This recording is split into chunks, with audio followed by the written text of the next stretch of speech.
చేసి తగినన్ని ఉల్లిపాయలు ఒక బౌల్లో వేసుకోవాలి. కాసిన అల్లం ముక్కలు,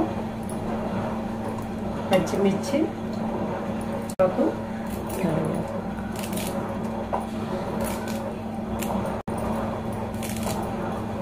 పప్పు మిక్సీలో కట్టేసి ఉల్లిపాయలు ఇవన్నీ వేసిన దాంట్లో బొబ్బరి పప్పుని ఆలిన పప్పుని వేయాలి.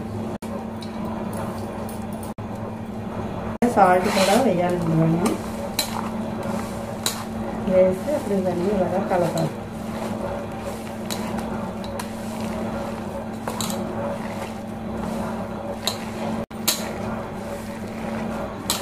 అన్నీ కలిసిలాగా సమానంగా కలుపుకోవాలండి.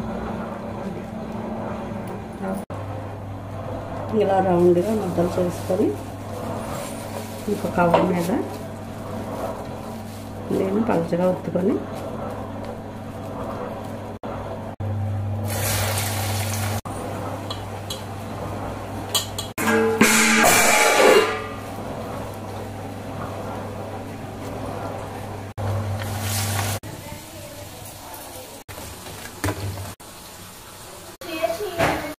అందుకని మీకు నచ్చితే షేర్ చేయండి, సబ్స్క్రైబ్ చేయండి. Thank you.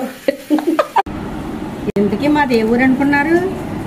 అనకాపల్లి జిల్లా నర్సీపట్నం అండి.